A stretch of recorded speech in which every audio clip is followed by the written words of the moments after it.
Welcome to episode 44 of Avant-Garde Entrepreneur. I am so glad you're here today with me, my friend. Today, we are kicking off a two-part series on what I call the new groove of business. It's so easy for us to get caught up in the hustle. And even when you have a very noble purpose of empowering people to lift themselves to a better way of life, it's so easy to get caught up in the stuff. And when I say stuff, I mean the emergencies that happen, the minutia of business, the emails, the calls, the projects to move forward. And God forbid, we actually remove something from our list. And I'm talking to myself here as well. In episodes 42 and 43, we learned from two experts about investment readiness. And the goal of that series was really to expand your minds about what's possible in terms of larger scale financial partnerships and to increase your understanding about what you can do now to begin preparing yourself as a candidate for investment.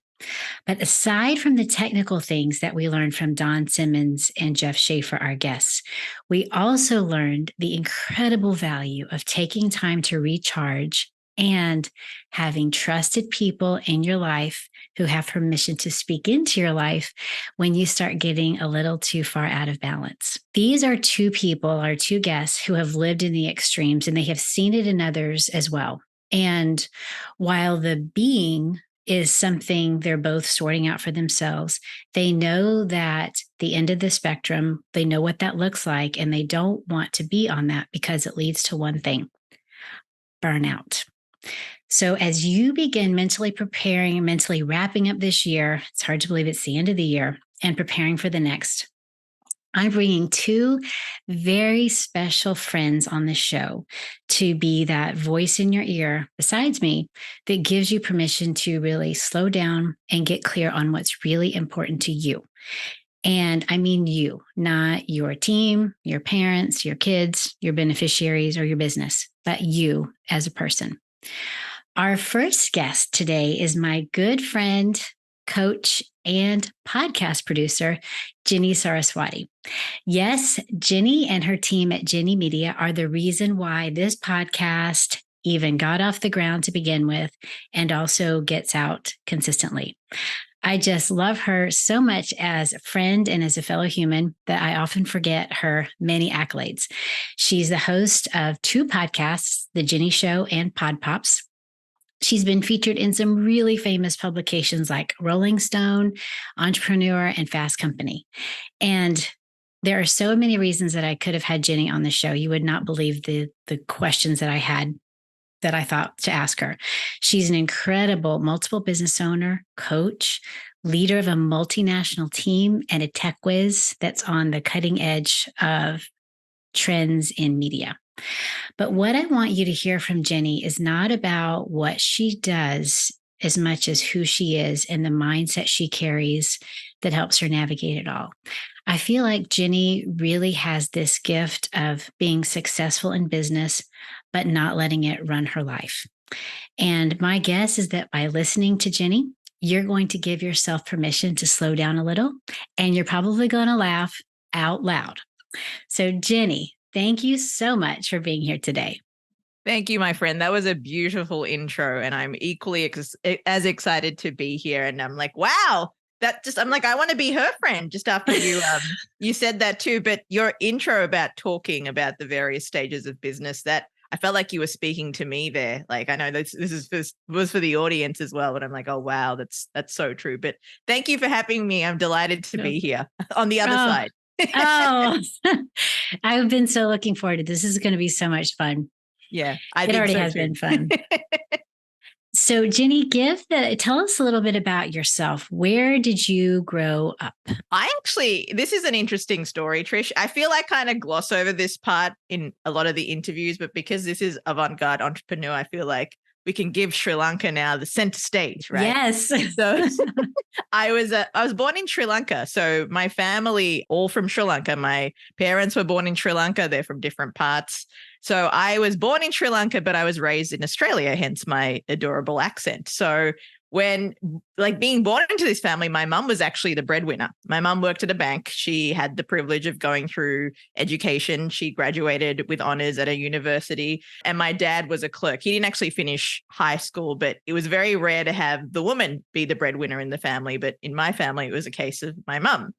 And so growing up in Sri Lanka, I was just this little curious girl just running around the streets. In Sri Lanka in the 80s, it was safe to actually run to your neighbor's house, sit on the veranda and pretend to read the paper like I did, because I was just curious, right? I was like, I'm just going to run away from my family who are annoying me and not letting me be me. So I'm just going to go read the paper as you do. And then I got the devastating news that we were moving countries, and I was very upset because nobody asked for the 2-year-old's approval to move to Australia. But we moved to Australia because my mum's family were migrating over there, and there was a civil war brewing at the time in its early stages, which, you know, the civil war thankfully ended back in 2009. But I moved to Australia, and it was interesting navigating being part of this very Sri Lankan family with their values and traditions, and then moving to a country where it wasn't safe to run to the neighbor's place. You'd probably get called the cops on if that happened. But it was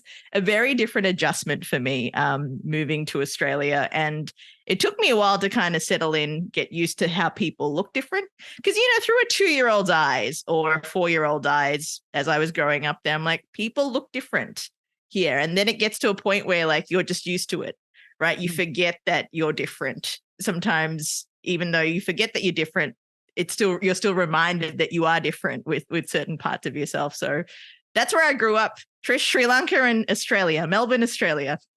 So this podcast might actually trend in Sri Lanka now that we've had someone say that beautiful country's name. Yeah, exactly. Maybe. I'm like, oh, she's Sri Lankan. Yes, there are Sri Lankan women entrepreneurs that exist. Hopefully more nowadays. Do you ever get to go back to Sri Lanka? I actually went back when I was 18. Okay. So that was the first time I went back since we moved to Australia. My parents my dad had gone back pretty much yearly, and my sister went there a couple of times too. But for me, it was the first time I went to Sri Lanka. And one of the things I really appreciated was my mother had this rule when we moved to Australia. She said, you will speak English at school. You're obviously going to get taught how to speak English at school, and you're going to be learning the language. But at home, you speak our native tongue, which is Sinhala.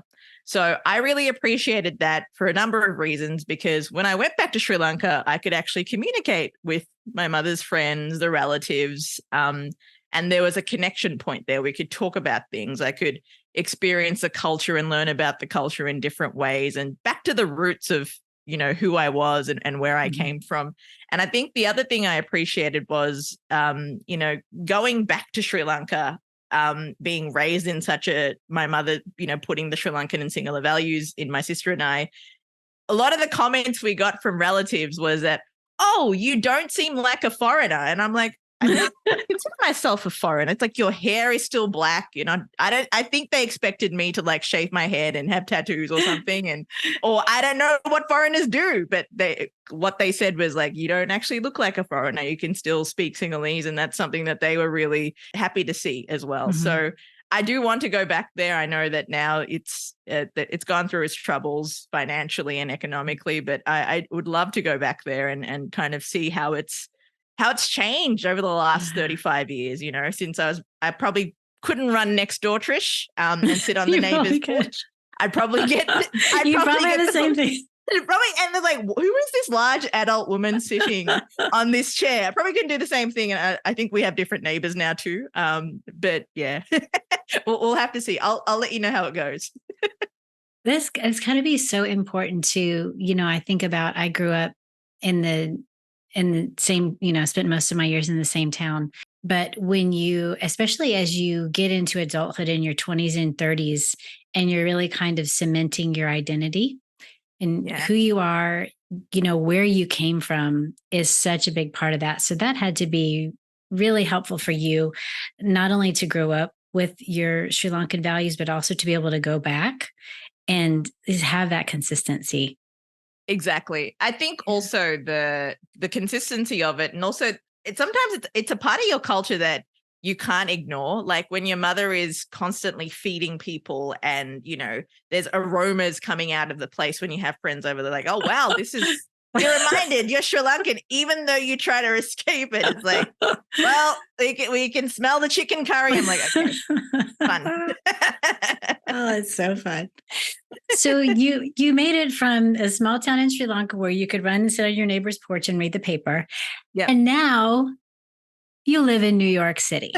Definitely can't run to your neighbor. And no, you can't run to your neighbor. We don't have porches in the city, first and foremost, and they'd probably call the police. They definitely call the police.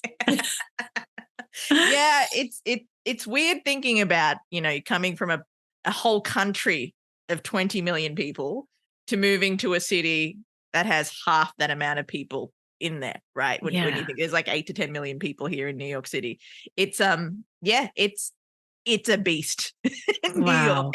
And I think we recently just got back from London, and when you experience different cities and, their vibe, I guess, one thing that really made me fall in love with New York when I first came here was, and this sounds cliche, but there is a vibe, there's an energy. Now there's things that come with that vibe, energy and creativity, like rats and smells and interesting characters. However, like the energy, the diversity, looking around and seeing different cultures. We were just walking to get coffee today, and the little preschool, how they make all the little ones walk in a straight line while holding this piece of string. You just saw different kids from different backgrounds, and they were all getting along so harmonious. And it's just so lovely to see that. And then obviously sometimes you walk past and you see a dead rat. You're like, okay, this is New York.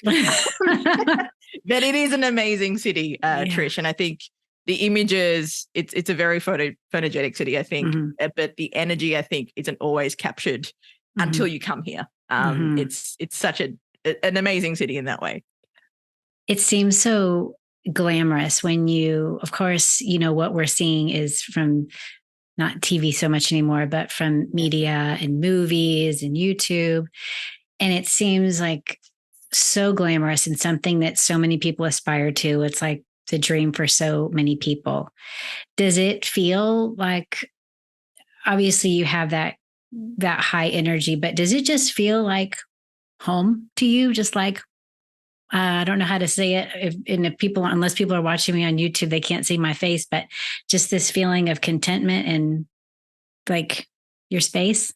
That's a great question, Trish. And I love that you asked that, because every time I go back to Australia, if I refer to home as New York, there's a sensitivity about it. My family's like, what? Australia's not your home anymore? And then Australia also feels like home too. And I think I've come to realize that home always isn't a zip code. It's a place where you have the love and the foundations and familiarity, and a place where you feel safe.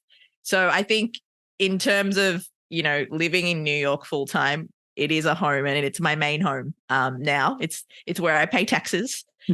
However, when I go to Australia, I feel like I'm home too, in Melbourne with my family. And I'm sure when I go back to Sri Lanka, there'll be remnants of home as well. Obviously, maybe not things that I can do what I did as a kid, but I think definitely the thing about the special thing for me about New York is that it's the first home I've really grown into myself in.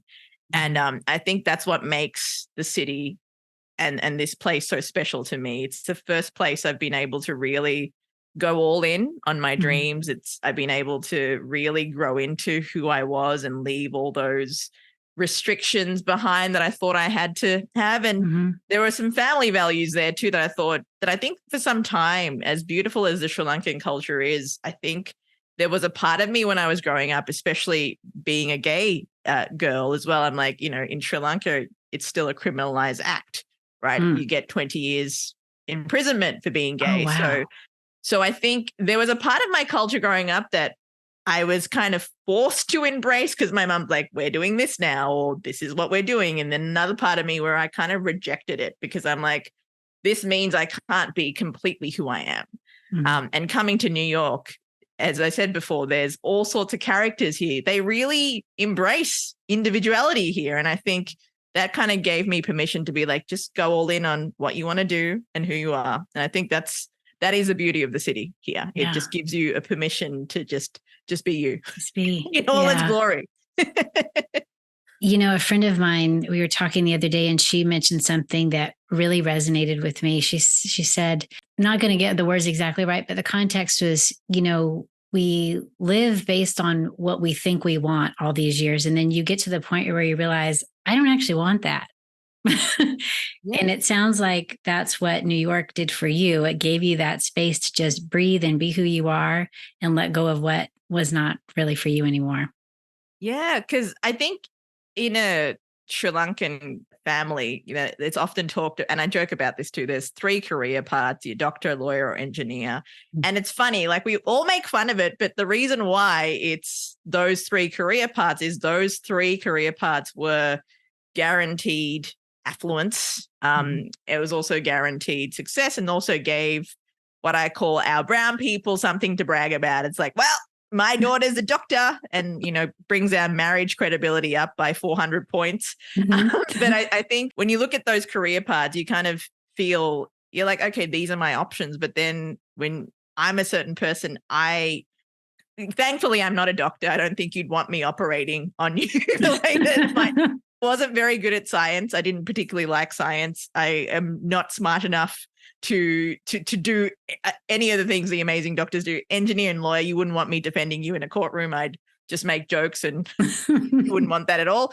But I think when you are presented with those three kind of options, you're like, oh, well, if I don't fit into any of those three, what do I do? And I think if I thought, okay, if that's the path I have to go down, it kind of was giving me this sense of, ooh, I don't know if this is for me. And then I worked 9 to 5 for corporate Australia.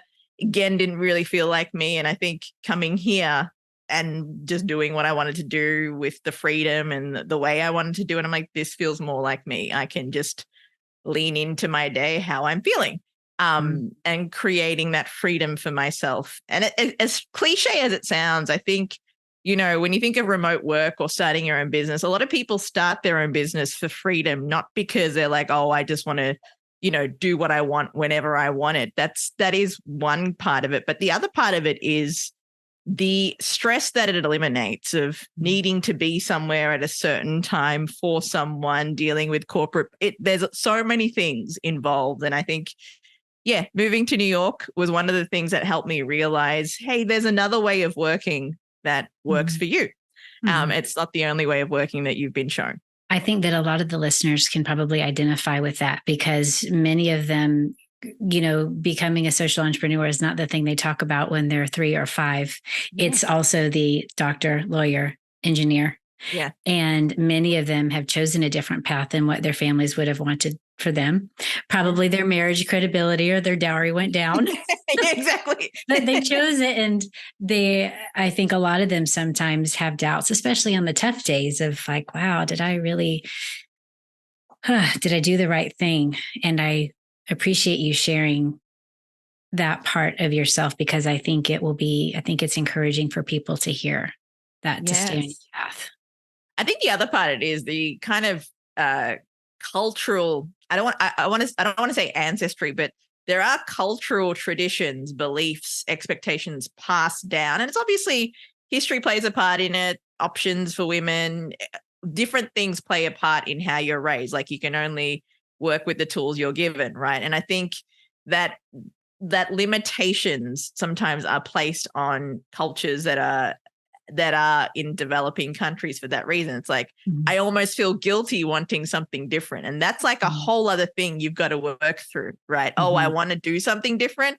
Why do I feel guilty even though this feels right? There's this constant guilt. And sometimes even now, at even being in this for a few years now, Trish, I still feel guilty. I'm like, oh, it's still there. Like it's a lot less guilt than it was 5 years ago, but there's still that element that creeps in. Like I need to be there more for this person, or I need to do this more for this person. And you've got to come back to center and be like, this is not what is most aligned for you.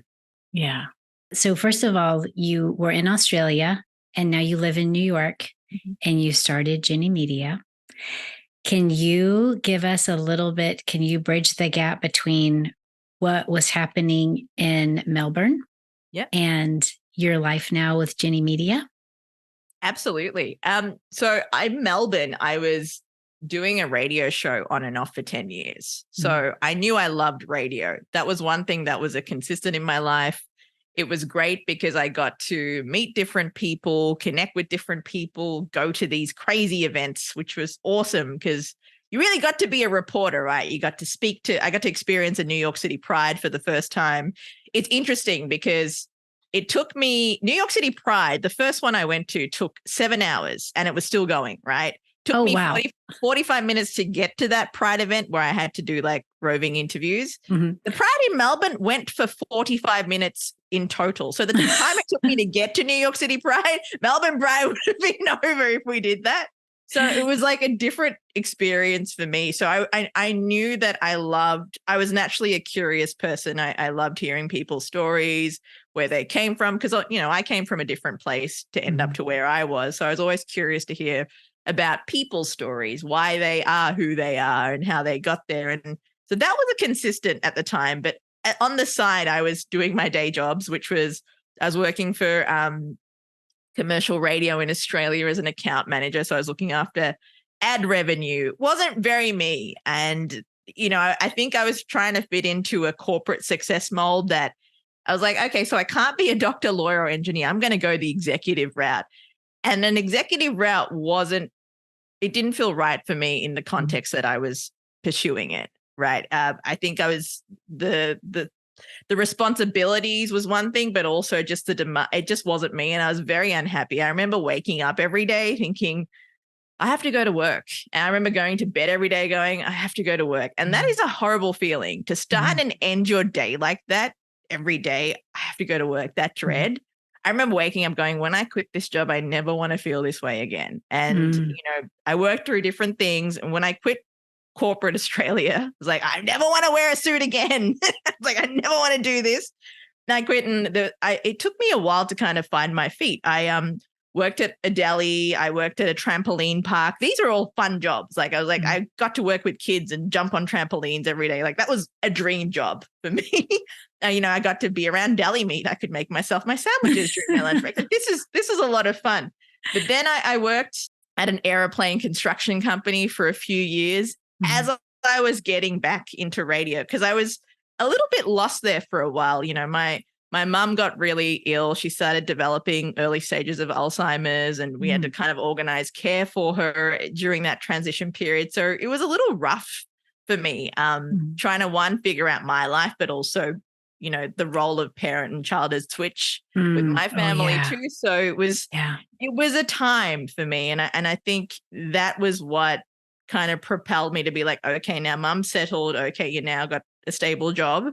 And this job was great because it was shift work. I could clock on, clock off. I wouldn't have to take work home with me, and I could do my side hustle, which was podcasting and producing podcasts. So over those years, I built clients bit by bit. So I had 5 clients, and I moved to New York because I thought I've always wanted to live there. And, I've been there a couple times. I love the energy. I love the 7-hour prides. And I think what I also really love was it's such a media capital. So I moved over here with 5 clients, and that's what started Ginni Media. And now we have amazing clients like yourself, Trish, over the past 6 years. And that's how I'm here now. That's amazing. And you had to be on the cutting edge of podcasts. I know they've gotten more popular recently, but if you moved here 6 years ago, that means you started it before. Was your family like, what is a podcast? What are you doing? At the time, I used to joke going, I sell radios. That's what I do, just to kind of, because they're like, I don't get what podcasting is. It's like on-demand radio to your phone. I tried to explain it in many different ways, but I think selling radios was what I want to do. So for you, you kind of mentioned this a little earlier. Entrepreneurs start businesses for a lot of reasons. Did you feel like you had the entrepreneurial spirit? Especially, I kind of consider you an old soul. If at 2 you're reading the paper, have you always had that kind of independent bent, or was it more kind of a means to an end? Like, this is the way I can not have to go to bed and wake up dreading my day and wearing a suit.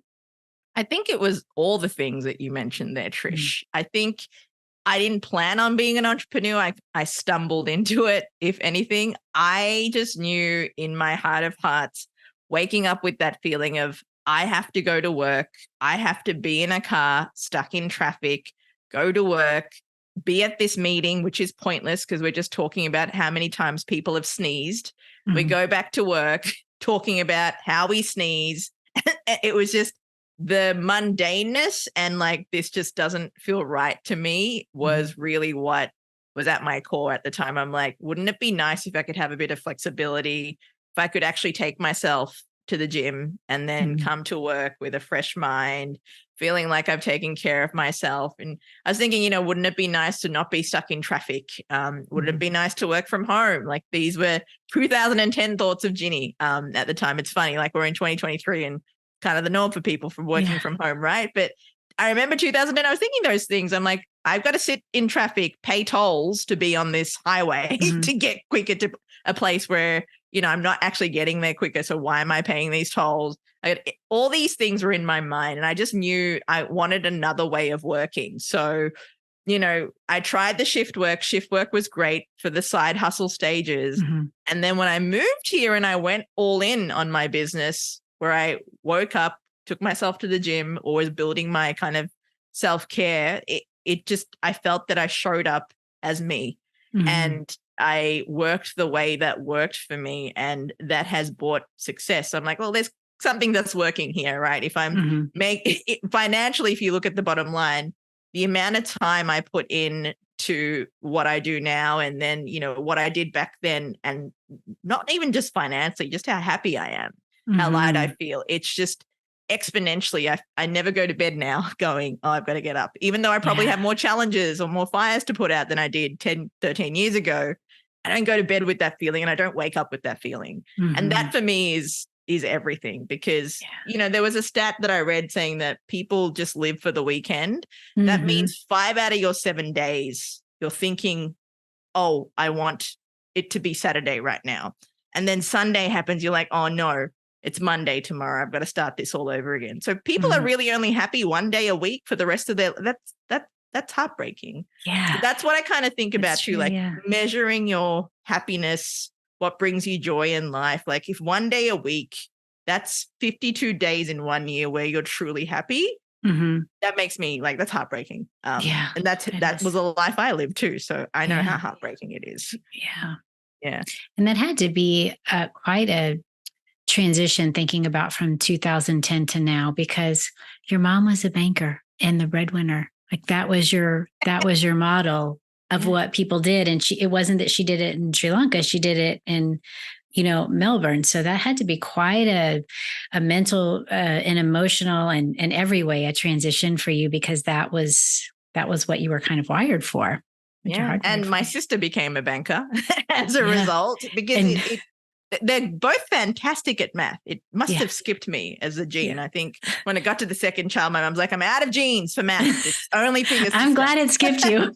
I'm so glad it skipped you. It just skipped me completely. It's like, what happened to the math gene with you? I'm like, you gave it all to Ashari.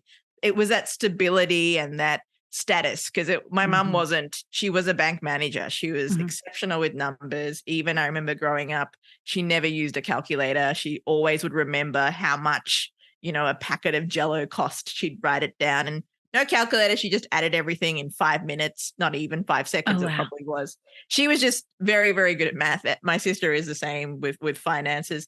I have a bookkeeper. That's what works for me.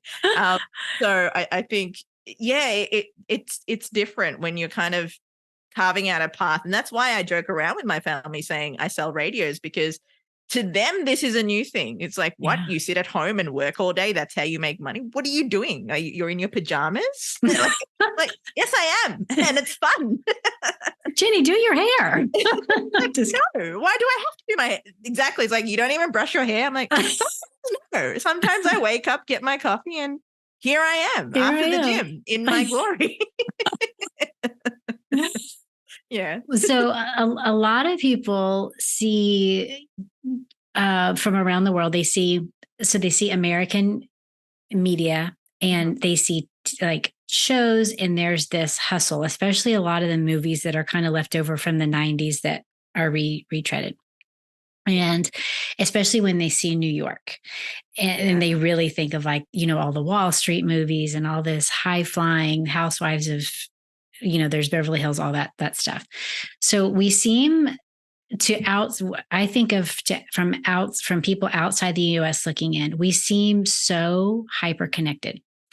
And that, a lot of people, it looks like we work more than play. And that, I mentioned this in the intro, there are a few people that I really admire that have chosen a different path. And I love that about you.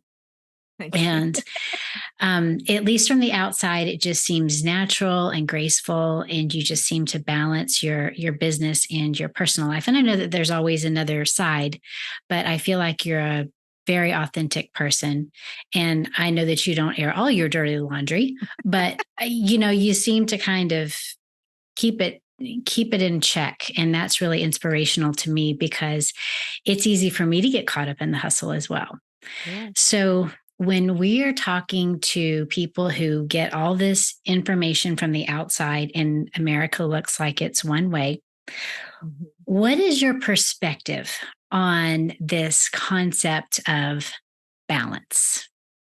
That's a great question, especially what you said about what the world sees of America. If you go back to the Eat, Pray, Love movie, I can't remember if Elizabeth Gilbert said this in the book, but the Italian guy, Luca Spaghetti, he's like, Americans, you work all week and then you're in your pajamas all day watching movies on the weekend, you're back to work. Like Italians just live for the pleasure of living. And I was like, damn, that he's kind of on the money in some cases. I'm not saying everybody lived this way. This is also, pre-2010, Ginni. But I think, what you said there about the hustle culture, I think there is an element of sexiness that is put towards that culture, the private jets, the chauffeur-driven cars, the always on your phone on the way to some other meeting. I think there was an element of sexiness that was portrayed about that hustle. And here's the thing about hustle. I do think hustle, hard work, I think sometimes they're convoluted because sometimes you do have to work really hard to get where you are. Like it's not something that's given to you. It might take time. It takes patience. But I think sometimes where the lines get blurred is it's portrayed as you've got to be that way all the time for success. And I think that's where the difference is. If you look at any successful person, like I forget this coaching, I think it's called the Prosperous Coach or somebody, maybe it wasn't the Prosperous Coach, but there was, you see people living their lives like, how do they do it all? And chances are they have support. They have a support system helping them. You can't do it all on your own. And I think anybody who says, I did this all on my own, probably they did in certain elements, but there was an element of support that came in at a certain time. So I think for me, when I started the business, it was very much hard work and hustle mode, and self-care was prioritized as priority number 15. But I knew very quickly from what my body was telling me, that's not sustainable. So I think what the conversation now should be like what you said, boundaries and balance and that sort of stuff. I think balance, firstly, is deeply personal. And I also think that for me, I've kind of called it quits on trying to achieve work-life balance. I don't think it exists, to be honest. I believe more so in work-life harmony because I do feel if you have big ambitions, right? If you like I do, running multiple businesses, if you have those big ambitions, there's going to be times that your business needs more from you than it does on any other time. So what does that mean for the other parts of your life, right? How can you sustain that? How can you be supported? It might mean you don't go to so many social engagements because you're really focused on your business. So I've called it quits on work-life balance. I'm more about work-life harmony. And there's times like recently I just got engaged. Like there are moments where I'm going to be fully present for my fiance. Like it's just different. And I think as you go through life and as things change for you as an entrepreneur in your personal life, you might have kids, you might be getting married, you might be, your family might want to come live with you. Who knows? But there are things that will require attention more at different times. So I think trying to figure out how to balance, it feels like I'm terrible at juggling. So I think for me, that gives me anxiety of like, I'm just trying to stand straight on this fulcrum, like with my core in and just trying to balance everything. It's exhausting. So I think it's just knowing when you've got to pivot and tilt and put your attention to where you need to. Like, you've got to be all in when you need to. And sometimes that's what balance looks like, even though it may not be what it feels like. But I hope that makes sense. It does. It does. I really like that concept of harmony. I talk about counterbalance, but I think I like harmony better, because it is true that you kind of nice to think of harmony instead of hustle, because it is hard work to build a business and you do have to make sacrifices and you are a little over fatigued sometimes. But when you know that that's just a season and then you're going to come back to, kind of tilt a little bit the other way. Yeah. It's also the other thing I learned too was, before I met my fiance and before she moved in with me, I could just be on my phone, watch a program during an ad break. I'll send an email, right? Mm-hmm. That was just my norm. I'm like, and in my mind, I'm like, well, you're an entrepreneur. This is time. And I'm thinking, I'm being highly efficient. But now I'm moving with my fiance. She's like, you're not being present. And she's right. I'm not, because I'm going back to work while I'm in this very present time with us. So it's that thing about being all in. And since then I've realized, I do this. Like, Aaliyah might go to the bathroom and I'm sending an email to a client because I'm like, I'm just getting this done. It's off my list. Ginni, you're being efficient. But no, Ginni, you're also not being present. So I now have a phone just for work. That's where clients can call me. That's where my Slack, my emails, my Asana, everything's on there. Mm-hmm. And that stays in the office when I go to bed at night. I don't bring that to our bedroom with us. It's just, time for us. So I think there's changes that, again, you've got to pivot as to what is happening in your life, right? Mm-hmm. And, if we have kids, I might have to get up earlier. And again, that's a change. Like, I might have to get up earlier, do my work, spend time with it.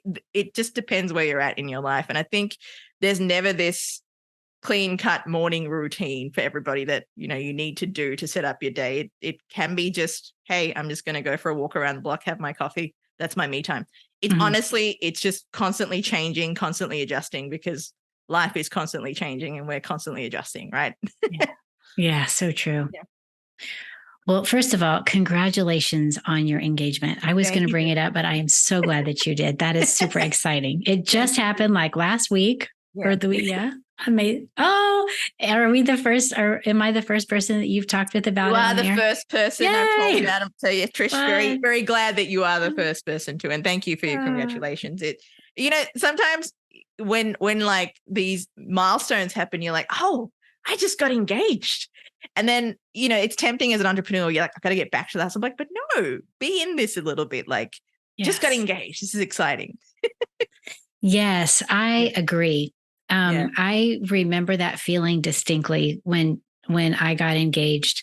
The next day, I didn't even want to look at my phone because I didn't want anybody else in my airspace. Yeah. I wanted it to be just me and John, no interference from anybody else. Yeah. So I hope you take a few more days or weeks of that. Obviously, you can't shut everybody out because now that you're home, but it's amazing, and it doesn't come around again. No, exactly. And amazing. I think that's the thing sometimes too, that I found myself caught up in. I'm like, well done, you've achieved this. Next. It's like, no, stay here a little bit longer. Like, be in it a little bit more. And especially, such a milestone like getting engaged and finding the person you want to, share the rest of your life with. It's a big decision. So be in that. It's like that just engage bubble. So I'm going to be here till it bursts. They'll stay in as long as you can. Exactly. Just keep it going. So you have a team that's around the world and more than one business. And especially in media, you're kind of expected to be connected, I guess you could say, just because it's the nature of things. Yeah. And you also work from home, or you can work from home. So how, especially now that you have, I know that Aaliyah's been with you for a little while now, not very long, but how do you really, you mentioned about the phone, but how do you separate work and home? Like, obviously we finished recording here. You've got several other hours of stuff to do. What do you do to kind of to stop work? Right. That's a great. And I was just talking to Aaliyah about this yesterday, because living by yourself at home, again, I've got all this freedom and time. I can go for a walk in the middle of the day and work till 10. Obviously, when Aaliyah lives with me, that's always not possible. And obviously we want quality time and that sort of thing. So priorities are different. But how do I stop? So I have a wonderful team around the world, and, they are what keeps me supported to running this business, but particularly my personal team, like my assistants, even my team outside of Ginni Media, like my personal trainers, they are my team that keep me supported and accountable. So I know if I have a 7 a.m. session tomorrow with James, if I am going to bed at 3, he's going to kill me, and I'm not going to be performing at my best or what's the healthiest for me. It's impossible to go in with 4 hours sleep. It's not sustainable. I shouldn't say impossible. It's not sustainable to do that every day. So one, I have a team that keeps me accountable to ensuring that I remain nourished mentally and physically. So that means getting the amount of sleep that I need. So I think everybody needs a different amount of sleep depending on what they do, their body type, how they're conditioned. I know I'm not a sleep expert, but for me, if I get 6 to 7 hours of sleep, 7 hours for me is what I find. Okay, I'm good. I'm good to go. I don't feel groggy. It's that perfect time. If I get a little more than 7, it takes me a while to kind of get back into the day. So there's that. And also what you mentioned, the switching off part, Trish, like now that I have 2 phones, like going for a walk without my phone buzzing with Slack notifications, because my team are around the world. They might message me at different times, but knowing that they're aware that I'm off at 5 p.m. Or I clock off at 5 p.m. or some days I'll clock off at 6, depending. But they are aware that, I might get back to them early in the morning the next day or that sort of thing. Any kind of red alert, they'll call me, and it rarely happens, a red alert or something that's highly emergent. But for me, like going on a walk without a phone, that's my wind down time. Like, because I think I'm very internalized, because especially when you work from home, you don't have that workplace where you're venting to someone, right? And if you have a big win, what do? Spin around on your chair and go, yay! But that's it. Then you got to go to work, right? So I think for me, I need that decompression time, whether it's like journaling, a walk, or just playing a video game, whatever it might be. That's what's really important for me to switch off. And I think putting those boundaries in place of that's your work phone, it stays in your office, it goes with you if you go out somewhere, and then it goes back into your office before you go to bed. It's like me putting my work to bed so I can put myself to bed. So those little rituals that I create for myself, it keeps me nourished and supported. Yeah. I like that. Yeah. I wonder, so for people who having 2 phones isn't necessarily feasible, but they probably have a computer and a phone. Yeah. Do you have a tip for like maybe a step in the middle of having 2 phones for people to be able to shut off? This may not always be possible, but couple of tips I have that's worked well for me is just setting expectations with your clients and your team. Just let them know when you're available. People will, and this is the thing with setting boundaries, right? You may tell people, hey, I only check email between 11 and 3 or 11 and 3, right? But if you're replying to the email at 4:30 and then they reply back to you at 7 and you reply back, like what I was doing in between, getting my to-do list done, you're actually crossing your own boundary. So I think the first thing is, if you set a boundary, like I'm not going to respond to messages after 6, don't. Because if you do, people will watch what you do rather than what you say, and they'll react to that. That's what I've noticed too. Like if I say to my team, I'm off at 6 or 7, if you need anything, I'll be back tomorrow. If I'm going back and forth with them and getting annoyed that they keep messaging me, I am participating in that interaction, right? So again, it's very hard sometimes to stick to those boundaries because you feel guilty. It's like, I should be working. So for me, the phone thing was a very clear physical barrier. But for those people who can't do the phone thing, I would honestly recommend shut down your computer. And if you can, take your apps off your phone. When I'm on vacation, I take Slack off my phone and I take Asana off my phone. Even my work phone, I do that. And I leave my work phone now at home. But when I didn't have a work phone, I took those apps off my phone because that's a great idea. Yeah. Take those apps off your phone. And if there's absolutely anything on fire, there should be one person that reaches out to you. So for me, it's my assistant, Courtney. I let my team know, hey, I'm out of office. Anything that needs my attention that can't wait till I get back, please let Courtney know. And Courtney and I have a system where we call it a traffic light system because it's fun with colors. Anything that's green can wait till I get back.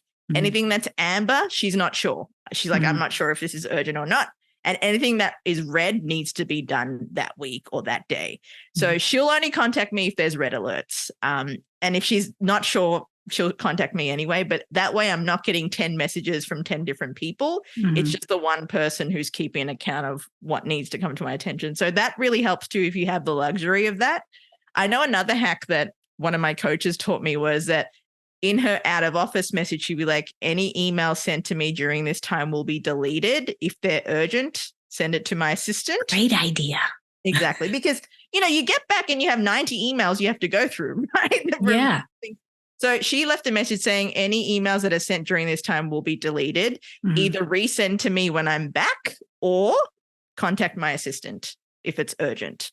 So I think that's also great because it sets the expectation of, no, I'm really uncontactable during this time. This is really my time. And I'm not going to be reading the email that you send during my out of office. So now there's lots of email scheduling tools. So if people really want you to get that email, they can just simply copy, paste, reschedule it to come the day that you're back.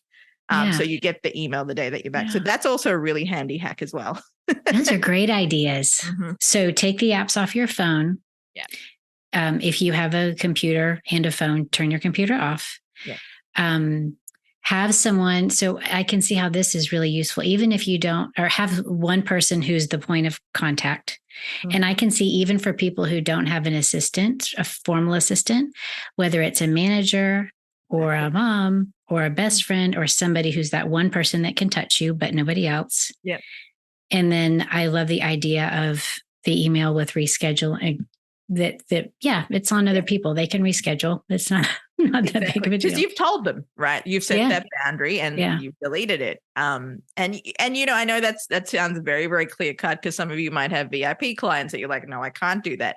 Again, you make the exception for them, but the others that you're like, oh, this can wait. Again, that should really go to your assistant or your next point of contact. So it's not sometimes as easy to do, but the important part, which I've said before, is setting a boundary and sticking to it. Because people constantly, the frustration with boundary setting is that like you set a boundary and then you cross your own boundary and you get mad at the other person.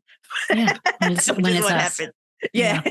Yeah. And I think it happens to me still. Yeah. It's gradual too, isn't it? I mean, you could set a boundary, but you might stray a little bit. I think over time, as you get more comfortable with yourself, you can set more and more boundaries. Yeah, exactly. Yeah. Exactly. Yeah. And I think it's natural when you set boundaries to feel guilty. Certain relationships that I have had in the past, friendships who like call me whenever they want. It's like I'm in my work day, but I've picked up the phone and then I'm mad that they called me during the work day and continue to. Why do you think they're doing that? So I've just let them know, hey, during the work days, I don't pick up the phone. I'll probably talk to you when I'm going on my walk or something.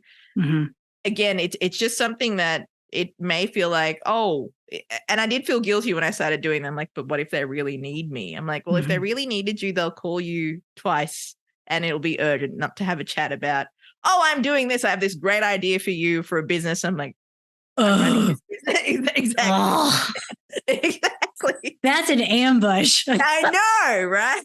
So it's like, okay, Ginni. And, the people pleaser tendencies, the guilt, they'll all come up when you're trying to set boundaries. And that's the beauty of boundaries when you actually do set them and stick to them. Yeah. And I think so I'm just going to speak to the listeners here. Ginni is so personable and so easy and so honest.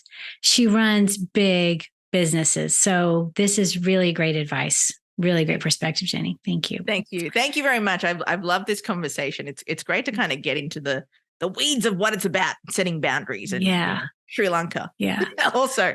Yes.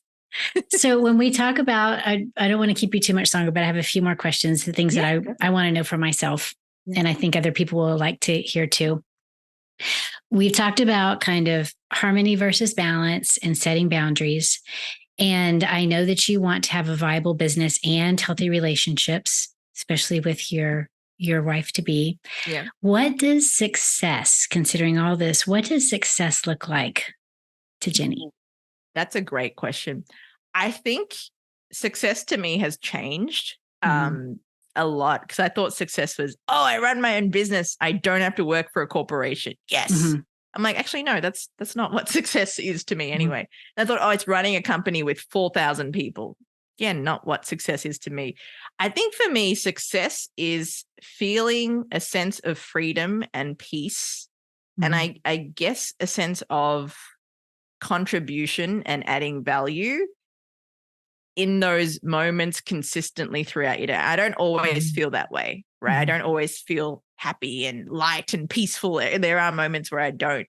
But overall, that is the feeling that I aspire to, that we'll use the word harmony, that sense of happiness, that sense of presence. Presence, I think, is the key thing for me. I find that if I am present in every moment, if I am able to really be clear, really be intentional about what I do overall, not in every moment, but overall, that for me is success, because I am not chained to anything or anyone. It's very hard to achieve though, Trish, right? Boundaries, like it takes a lot of work to get there, and I will keep working till I get there. But for me, I think success it's funnily enough, I thought it would be a financial thing. It's not a financial thing. I thought it would be, oh, you run a gazillion person company. It's not that. All these little accolades or these little titles, it's nothing to do with that. Like people might say, oh, you're an entrepreneur, you do these figures or this. Nothing to do with that. It's actually to do with peace, presence, people. The 3 Ps. Oh, I love that. Peace, presence, people. That's amazing. Yeah. I think that's what to do with. Yeah. So you produce podcasts. This is going to be my last question, I think. You produce podcasts for some really famous organizations and people like Allure, the Siemens, Wired, Microsoft. Yet you also produce for people like me and others who are, not high profile, but we just, have this message and we're called to share it, and we don't know how it's going to happen. And it's probably not going to happen without you. So you pour in so much to us as smaller people while you still have these big corporations that you produce for. So what's your why? Why do you do it? And kind of what keeps you going on tough days? I love that question. I've said that pretty in response to a few of your questions, Trish, but I think for me, working for the brands and corporations, it's a lot of fun. They come with teams and ideas, and there's a lot of budget sometimes to do different things on, right? So that's always fun. But I think ultimately, whether you're a brand or a small to medium entrepreneur or just a solopreneur or anything like that, I think it's overall what you want to achieve with your content creation, like elevating that message, that voice, that story, which you do so well with Avant-Garde Entrepreneur. They're the people that I want to work with, because I think for me, as someone who was growing up quite shy about speaking because I had a funny accent, and then I created another funny accent, and now I have a funny accent with the city of funny accents. It's all about accents, right? I think for me, elevating diverse voices, elevating stories, amplifying, conversation. I think, it's unfortunate we're in the stage of the world that we are right now with so much conflict going on. And, my heart just breaks for humanity with everything happening at the moment. But I think the power of conversation is that if you are willing to listen, that other side of it, there's such reward. I think with podcasting, and I always say this, the best podcast hosts are the best listeners. They're actually not the best speakers. They're the best listeners. That part of what I do is really, really rewarding. And I think whether it be, again, a brand, whatever your size is in budget or awareness or whatever, it's that message, that core message of what you want to achieve with that stream of media is what keeps me going. And I love being a part of that process. It's like, this is really cool. You're talking to different people from around the world about this, how they've come from, where they've come from to achieve what they have. And I think that's what keeps me going. The message, the story, the conversation.